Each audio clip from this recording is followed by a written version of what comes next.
పురంధేశ్వరి గారు, గౌరవ పార్లమెంట్ సభ్యులు, గౌరవ శాసనసభ్యులు, గౌరవ శాసన మండలి సభ్యులు అందరికీ కూడా నా నమస్కారాలు.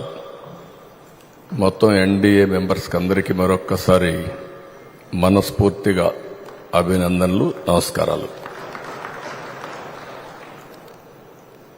ఇప్పుడు పవన్ కళ్యాణ్ గారు మాట్లాడినప్పుడు నాకు గత చరిత్ర జ్ఞాపకం వస్తూ ఉంది. 100 రోజుల పొరుపు. ఈరోజు ఒక్కసారి చూస్తే ఆ రోజుల్లో ఎంత భయంకరమైన పరిస్థితులంటే, నన్ను అరెస్ట్ చేసిన రోజున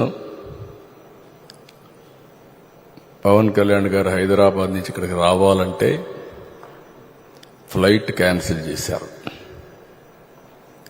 ఎంత పట్టుదల ఉంటుందంటే,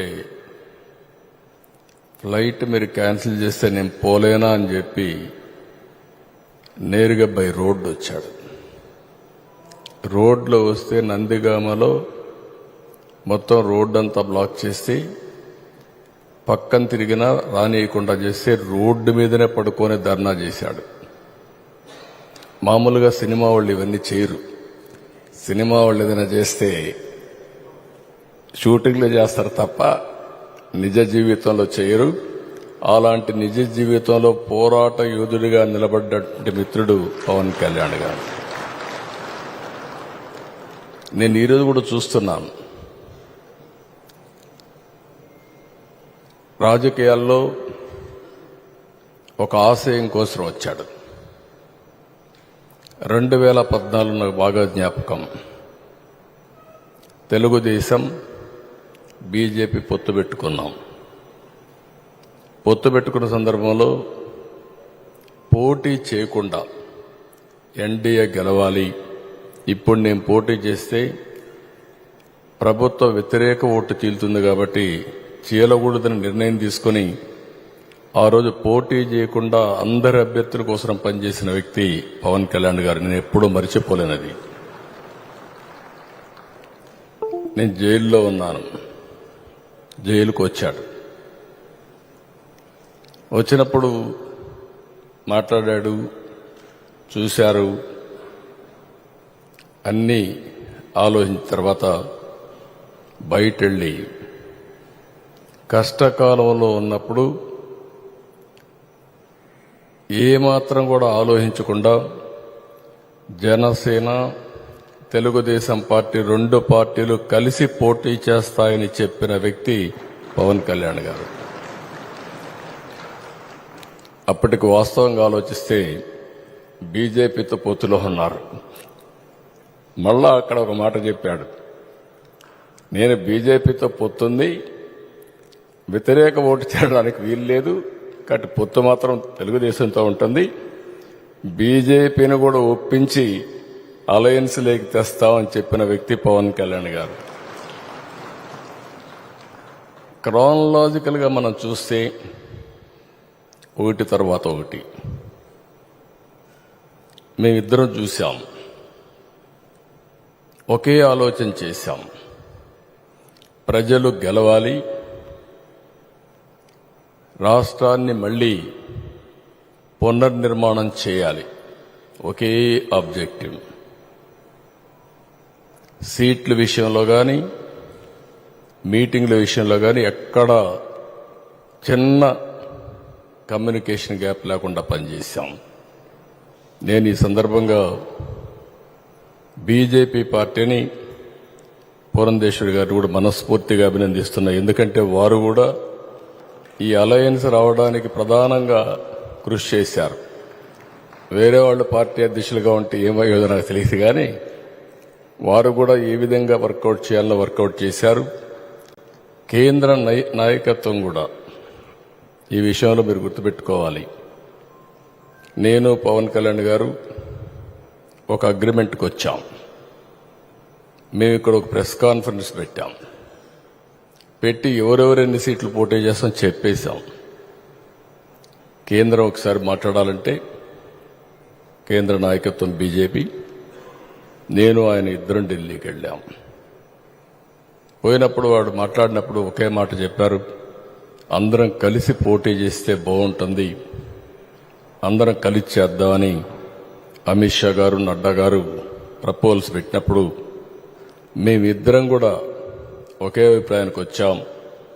ముగ్గురు కలిస్తే ఈ రాష్ట్రానికి పూర్వ వైభవం తేవచ్చు కాబట్టి ముగ్గురం కలిసి పోటీ చేయాలని ఒక్క మాట కూడా అబ్జెక్షన్ చేయకుండా నిర్ణయం అక్కడే చెప్పామని చెప్పి కూడా నేను మీకు తెలియజేస్తున్నా. చాలామంది అన్నారు నష్టం వస్తుందేమన్నారు, కాదు లాభం వస్తుందని చెప్పాం.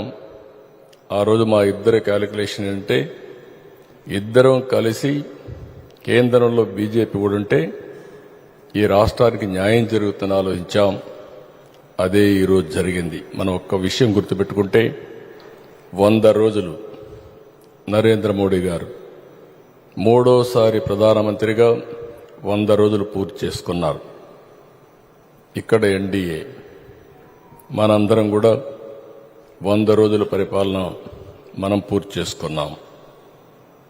కేంద్రం ఈ రోజు కానీ సహకరించకపోయి ఉంటే, కేంద్రం కానీ మనం అనుకున్న ప్రభుత్వం లేకపోతే వెంటిలేటర్ పై నుండే ఆంధ్రప్రదేశ్ రాష్ట్రాన్ని కాపాడుకోవడం చాలా కష్టమయ్యేది. నేను బయట ఉన్నప్పుడు చాలా విషయాలు క్రిటిసైజ్ చేశాను.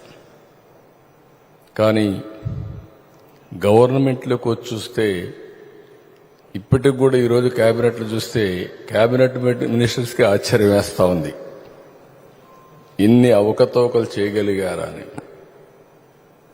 వరదలు వచ్చాయి, 2,000 కోట్ల రూపాయలు రిలీఫ్లో డబ్బులున్నాయని పెట్టారు. నేను కూడా అనుకున్నా 2,000 కోట్లు ఉందేమో అని. అంటే ఇంత అనుభవం ఉంటే నాకే అర్థం కాలేదు. చూస్తే 7,000 కోట్ల రూపాయలు 6,000 సంవత్సరంలో ఖర్చు పెట్టేసి ఖర్చు పెట్టిన డబ్బులకు అకౌంట్ చూపించలేకపోయారు. అంటే అక్కడ డబ్బులు లేదు, ఎక్కడా డబ్బులు లేదు, అది వేరే విషయం. కేంద్రం ఇచ్చిన డబ్బులన్నీ డైవర్ట్ చేసేశారు. ఏ అకౌంట్లో డబ్బులు లేదు, జీతాలు కూడా ఇవ్వలేని పరిస్థితి, చాలా సమస్యలు వచ్చాయి. అయితే చాకచక్యంగా 1 by 1 చేసుకుంటూ వచ్చాం. ఈ సందర్భంగా నేను ఒకటే మిమ్మల్ని అందరినీ కోరుతున్నాం, ఈరోజు మనం గెలిచాం, గెలిపించారు ప్రజలు. చాలా యాస్పిరేషన్స్ పెట్టుకున్నారు, మామూలు కాదు. ఎప్పుడు కూడా నేను రాజకీయాల్లోకి వచ్చిన తర్వాత చూశాను, మొట్టమొదటిసారిగా 93% స్ట్రైకింగ్ రేట్, 58% ఓటేసిన సందర్భం ఎక్కడా జరగలేదు. తెలుగుదేశం పార్టీలో వేవ్స్ చూశాను మేము. 94లో ఉధృతమైన వేవ్ అది, అప్పుడు కూడా ఇంత మెజారిటీ రాలా. ఆ తర్వాత 83 కానీ 84 కానీ 99 కానీ ఎప్పుడు కూడా రానటువంటి విజయం వచ్చిందంటే, ఎన్నికల సమయంలో మీరందరూ ఒకటే గుర్తుపెట్టుకోవాలి, 3 పార్టీలు అనుసరించిన విధానం, అభ్యర్థుల ఎంపిక మొదలుకొని ఎన్నికల క్యాంపెయిన్ దగ్గర నుంచి ఏ చిన్న పొరపాటు జరగకుండా ముందుకెళ్లాం. గెలిపే ధ్యేయంగా పనిచేశాం. అందుకే ఇంత గెలుపు వచ్చింది. అయితే ఈరోజు మిమ్మల్ని కోరేది నేను ఒకటే, పనులు చేయడం ఎంత ముఖ్యమో ఇక్కడుండే మనందరి ప్రవర్తన కూడా అంతే ముఖ్యం. ప్రజలకు ఆమోదయోగ్యంగా ఉండాలంటే మనందరం కలిసి ఎప్పటికప్పుడు ప్రజా సమస్యల్ని పరిష్కారం చేస్తూనే ప్రజలకు మెచ్చుకునే విధంగా మన నడవడుకుంటే ఎవ్వరు ఏం చేయలేరు. ఆ విషయం మీరు గుర్తుపెట్టుకోవాల్సిన అవసరం. అందరం కూడా 3 పార్టీలు, విభిన్న ఆలోచనలు,